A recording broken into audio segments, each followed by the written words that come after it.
I wasn't supposed to hear it.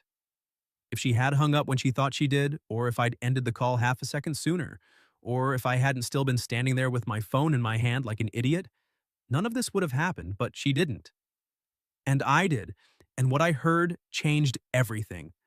Her name was Nora, and she had been my best friend for almost 6 years. Long enough to know exactly how she took her coffee, exactly what tone she used when she was pretending not to be upset, and exactly how many rings it took before she picked up when I called her late. Usually two. That night, one. "Did you get home?" she asked the second she answered. I smiled before I could stop myself. "Hello to you too. Did you?" "Yes, Mom." "Don't start." That was Nora, quick, warm, slightly dangerous when she was in a good mood. We met in college because she stole my seat in a campus cafe and refused to apologize for it. I had gone up to get a refill, came back, and found her sitting in my chair using my charger, drinking a coffee. She admitted 10 minutes later was also mine. "You're unbelievably calm about this," she said. "I'm deciding if you're charming enough to survive it." She grinned and said, "I usually am." She was right. After that, we became the kind of friends people always misread. Late night food runs, movie marathons that turned into arguments, phone calls on bad days, phone calls on good days, phone calls when nothing was wrong and one of us just didn't feel like being alone. People assumed there was something more. We always said there wasn't, or more accurately, I said there wasn't. Nora usually just smiled in that unreadable way of hers and let people think whatever they wanted. That should have told me something. So, should the way she always got quiet when I mentioned dating someone, or the way every relationship I tried felt temporary in a way Nora never did, but some people become such a built-in part of your life that you stop asking what they mean because the answer feels too big. So, I didn't ask. I just called her when I got home after a terrible date with a girl named Elise who had spent most of dinner checking her reflection in the back of a spoon. "That bad?" Nora asked when I finished describing the evening. She asked me if I thought emotional availability was genetic. "That is a real sentence someone said to you?" She was serious. Nora laughed. Soft and bright and familiar enough to make the whole day feel less exhausting. "Please tell me you at least got decent pasta out of it." "I paid $28 to be psychologically evaluated over linguine." "That's on you." "I was trying to be open-minded." "You were trying to be stupid politely." Also true. I could hear her moving around her apartment while we talked. Cabinet doors, running water, the low hum of her kettle. It was such a normal call. That was the strange part. So normal that I almost missed the way she kept going quiet whenever I mentioned Elise again. "You know," I said, stepping out of my shoes by the door, "I think I'm officially done with dating apps." "That's probably healthy. Or dramatic.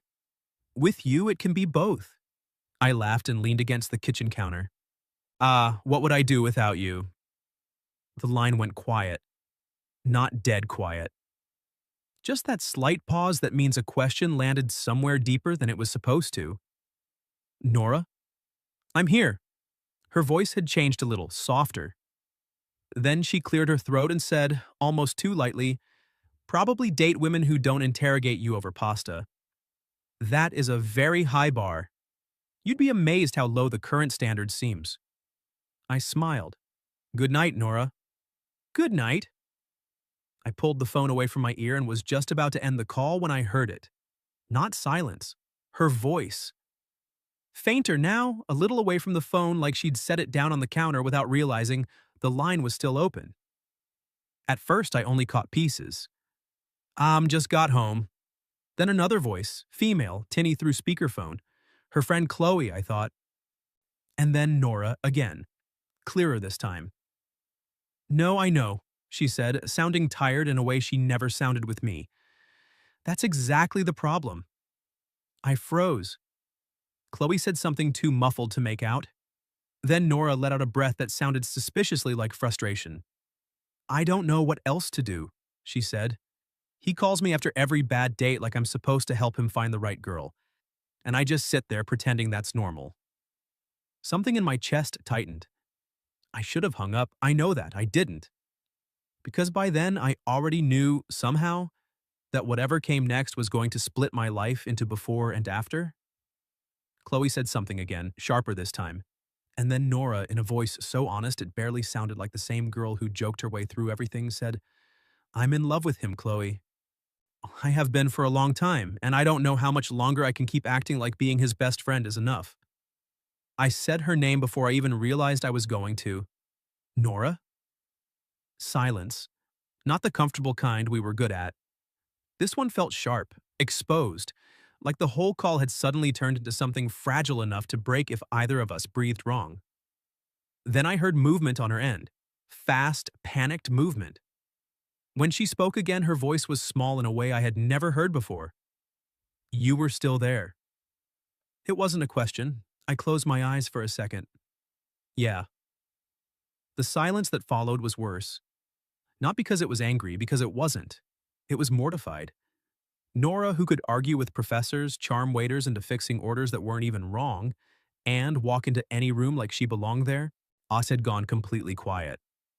"I can explain," she said finally, and even she seemed to know how useless that sounded the second it left her mouth.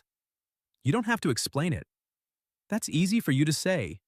"No," I said softly. "It's really not." Another silence. Then, more quietly, "I didn't mean for you to hear that." "I know. And now everything's weird." That made something in me snap into place, because no part of me wanted this to become one more almost conversation we smoothed over and buried. "Nora." "What?" "Don't decide that for me."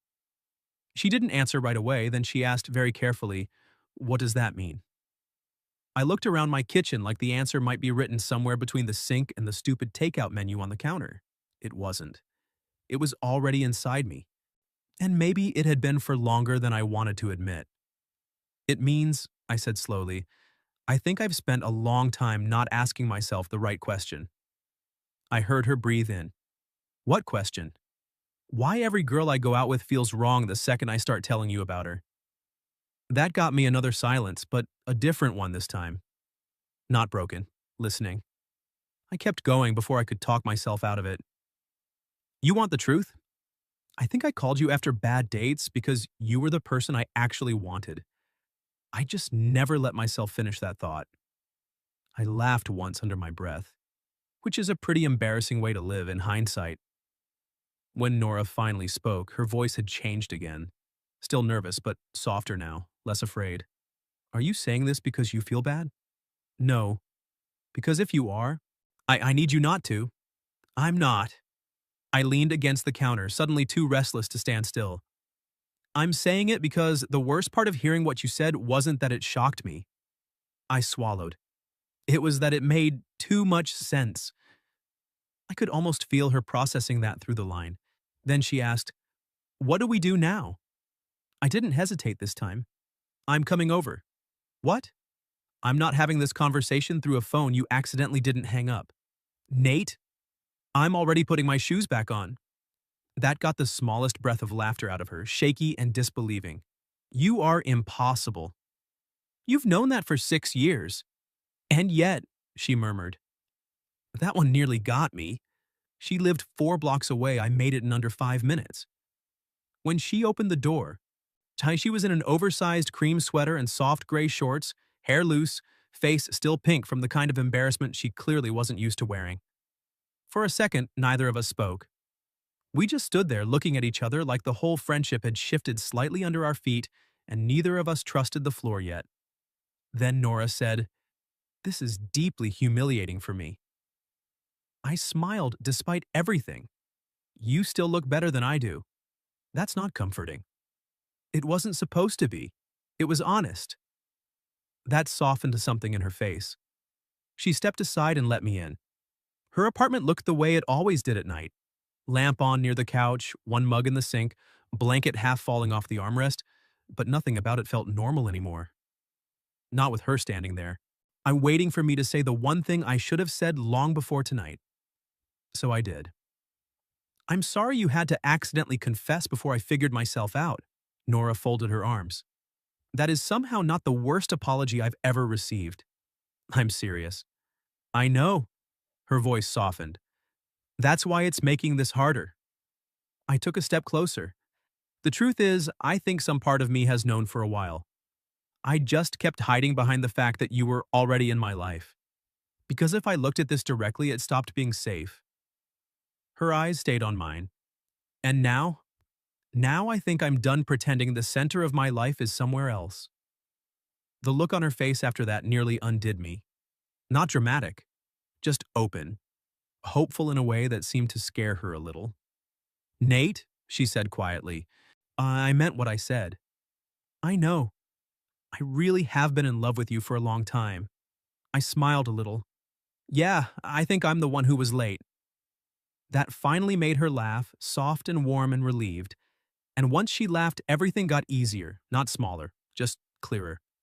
I stepped closer again until there was barely any space left between us. You want to know the really pathetic part? I asked. She lifted an eyebrow. Always. I think every time I called you after a bad date, I was basically checking in with the person I wished I'd gone out with instead.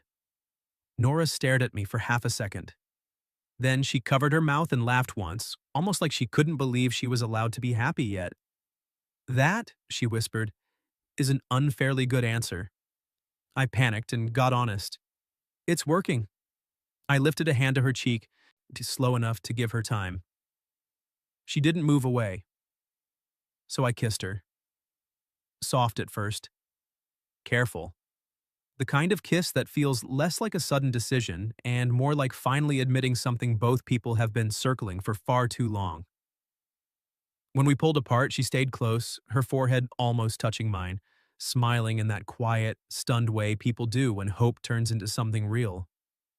Well, she whispered, that definitely changed everything. I laughed softly. You're the one who forgot to hang up. Best mistake I've made all year. A week later, I still called Nora at night.